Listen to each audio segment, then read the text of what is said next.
Alright YouTube, what's going on? It's Mesa back at it with some Destiny 2. Alright guys, we got a bunch of stuff to talk about. Gonna cover a bunch of things coming out of IGN, Forbes, whole bunch of stuff. I'm gonna link everything in the description, stuff I have not covered yet. So without further ado, let's just jump right into this. First off, there was a really cool find on Reddit today. Now, Ethan Grievous on Reddit, he found an advertisement on Instagram for Destiny 2, where it showed a short clip, and just for a split second, and he took 2 screenshots, which you're seeing on screen right now, where it looks like Ghaul takes this Titan's light away. So I thought that was a really cool find, and apparently Ghaul already has the light. I'm assuming, this is what I'm speculating, is that when we kick off the story, Ghaul takes over, he takes the light from the Traveler, and now he has it, and that's why we see in this clip here, or these screenshots, that Ghaul directly can take the light away. So that's more than likely how we all lost our light. Again, this is all speculation. Next up, we might have an idea how some of these adventures or maybe these treasure hunts might actually kick off. In one of the newer IGN clips, we see a Warlock put down a healing rift. As they're looking up in the left-hand side, you see something glowing there. Now, I also went back and found an older clip from one of the older IGN reveals, and you see the same exact thing, but up close. It looks like a hunter's about to go do something. So I got a feeling that's going to be how some of these treasure hunts or maybe things that we need to find in the open world and kick off maybe an adventure or something. I don't know. I'm speculating here. Also, right after that clip, it looks like we get a really quick action shot of what one of the lost sectors looks like. If you look in the bottom left-hand corner, it says cache code acquired. Now, this also looks like what we see on the Destiny of the Game Instagram page, where we have a full picture of what one of the lost sectors looks like. We see a Vex Hydra, we see some Vex walking around. So this little quick clip here is pretty much one of the lost sectors. And we know lost sectors is going to be, we got to find some clues, make our way down there, kill a boss, and get some treasure. Next up, here's a clip of what one of the public events is going to look like. So this one says Cabal Excavation. So obviously they're digging for something and we have to stop them. This clip is obviously on Nessus. That's one of the new destinations. You'll be able to play it this week when you play the Destiny 2 beta, and you play the inverted Spire Strike. And also when you play that strike, you're going to hear a voice called Failsafe. Failsafe, are you online? Commander, your favorite AI is primed and ready. At this point, we don't know who Failsafe is. Failsafe is just more than likely going to be one of the new NPCs. Now, let's go into the Crucible. A couple things. Well, first off, one of the things I absolutely love, and I tweeted this out, and I don't think a few people agreed with me. The Crucible looks like it's getting a bit of what I call the Star Wars effect. What do I mean by that? When the original Holy Trilogy came out, if you looked at everything, George Lucas wanted to create a used universe. Now, if you look at what looks like a DIS-43 type of scout rifle, and also like a PDX-45 type of pulse rifle, they look all beaten up and weathered, marks and dings all over them. I absolutely love that. I call it giving it the Star Wars treatment. To me, it just adds a little bit more realism to an already non-real game. But also, when you listen to the sounds of the raw gameplay from IGN, I don't know, they improved everything. They also did mention, the developers in the sound interview, they said that they made your enemies' sounds, footsteps, weapons, things like that, louder than your teammates. So I'm glad I got my Astro A40 TRs. Hopefully I could do a little bit of sound whoring of people. And I'm also going to link the raw gameplay in the video, but you also, besides hearing Shaxx doing his usual callouts, and some new ones of course, I think you hear Failsafe. Go back and listen to the clips. You do hear, like there was one point when you get a power play. Power play is when you're playing control and you get all 3 flags, you got them capped. You hear a little voice go, power play enabled, and I'm pretty sure that's Failsafe, but then again, I'm not 100% sure. Now, one thing that's really bumming me out is in all the Crucible clips here, it looks like they got rid of the Destiny 1 kill sound. You know, when you get a Crucible kill, you hear that. I know, obviously I can't imitate it. You know what I'm talking about. But every time you get a kill, if you watch the raw gameplay and listen to it, that sound is gone anymore. I don't know. I'm pretty bummed about that. Let me know what you guys think in the comment section. It looks like they also added some sort of mantling feature.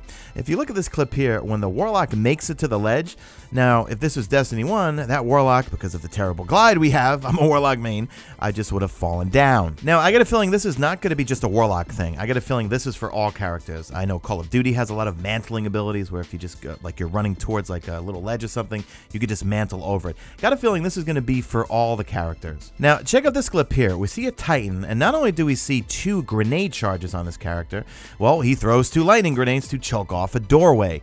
So I wonder what's up with that. Obviously, in Destiny 1, if you're a Titan and you want double lightning grenades or double grenades in general, you need to wear armamentarium. So not sure if this is going to be an ability. I did not see that in the skill tree perks when I went to go capture stuff at the Destiny 2 reveal. There was nothing there that said double grenades. So could be an exotic, could be just the build. I don't know. And remember, everything in these gameplays that we're seeing, it's all subject to change. They already went on record saying that, look, the Titan's moving very, very fast in the IGN footage, but Titan skating or the Titan speed that you're seeing is not in Destiny 2. Now, I just want to comment a little bit on what I think the meta is going to be like in the Destiny 2 beta. And obviously, I'm speculating here.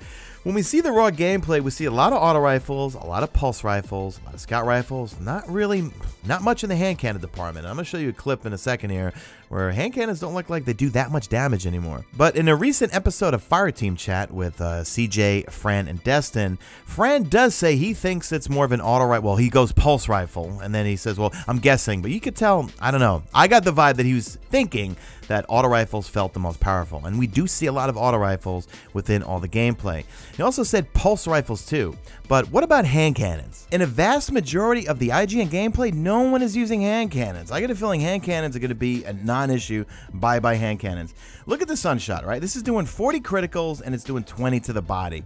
Now, I'm working with this guy, Mercules, who's from Planet Destiny, and he's putting together a really nice spreadsheet of all the weapons, what kind of damage it's doing, rate of fire, impact, so forth. He's not ready to share it just yet, but we'll be rolling some stuff out this week as we go through the beta. But when I got to use this hand cannon at the Destiny 2 reveal, I thought this was like a palindrome Ias Luna archetype, but I don't think it is, because based on a spreadsheet and looking back at the footage, this kind of feels like more of the fire rate of like a Kumakatak, Thorn, things like that. So maybe that's why the damage is so low, but I don't know. The fact that no one in the IGN footage was using hand cannons, and I talked to some of the IGN guys, and one of them told me that there was only one hand cannon that they got to play with that seemed like it was a 3-shot kill, but it had to be 3 criticals. And a Sunshot seemed to be a 4-shot kill. So that's a mixture of criticals and also obviously body shots. But the vibe I'm getting from speaking with people as well as looking at the footage and everything, hand cannons I think are not going to be an issue in this initial meta. But then again, I'm speculating, we'll see. And during this week, I'll be rolling tons of stuff out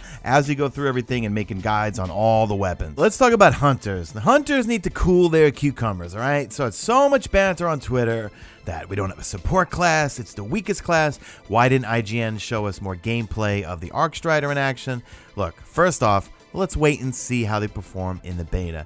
I'm pretty sure, well, to me, it looks like Arc Strider is going to be a beast, but we'll obviously have to play it and see. And somewhere I read, I can't tell if it was on Twitter or an article or something like that, but IGN did say they just didn't feel comfortable playing on a Hunter. They played on a Warlock and the Titan for the most part. Look, if I was going there, look, I'm a Warlock main and I love playing on my Titan. I don't really play that much on my Hunter, especially when it comes to PvP. So why would I want, look, I'm trying to get footage. Why would I go into PvP on a brand new Hunter class that I know nothing about? I'm going to be familiar with the jump of the Warlock. I'm going to be familiar with the jump of the Titan. So can't blame him for that. But look at this clip here, right? A Arc Strider runs into a Sentinel Titan and wastes him, all right? I was completely sure, hey, the Sentinel Titan's going to just bop him over the head with his Captain America shield, but no. The Arc Strider is going to be very, very mobile, and there's a perk, if you see on the left-hand side of the screen, or a talent, called Lethal Current, and that lets your Arc Staff hit twice after you perform a dodge. So in my opinion, the Arc Strider is going to be pretty lethal in PvP. It's going to be very, like, similar to the Blade Dancer, that maneuvering all over the place. But at the same time, you also spot at the end of the video that you can actually throw the Arc Staff. So you have a ranged attack right there. So hunters, cool your cucumbers, get in and play this week on the Destiny 2 beta. And then let's talk about if you feel like it's underwhelming or not. I'm keeping an open mind here. I think it's going to be pretty cool. I'm looking forward to playing on the Arc Strider. Then lastly, the beta is going to have a number of issues. Bungie, I applaud them for being straightforward with this. This is coming out of Forbes magazine, but they're just regurgitating what was taken out of the This Week at Bungie. So here are some of the things we need to keep note of. Players may experience a variety of networking error codes when attempting to play the beta. Bungie will be testing server stability throughout the beta, which may cause error codes to appear periodically. Location names sometimes do not appear during Crucible gameplay. Remember, depending on where you are on the map, you get a little cue in your top left-hand corner by your radar of where you are. Players may sometimes be placed at the beginning of the inverted spire strike activity when joining in progress. Players sometimes are kicked to orbit after witnessing a black screen when entering a countdown match. Sandbox balancing is still taking place. Some weapons or abilities may have higher or lower damage than intended. So perhaps that hand cannon clip that I showed you guys, maybe that's something they're talking about, because that seemed awfully low in terms of damage for that hand cannon archetype. But in a nutshell, guys, look, they're being forward with saying, look, it's going to have some issues. It's a beta. It's not the full game. I'd rather have issues in the beta than in the full game. So really curious to see what the damage types are going to be. And I'm going to be streaming this, obviously, as much as I can all week right here on YouTube.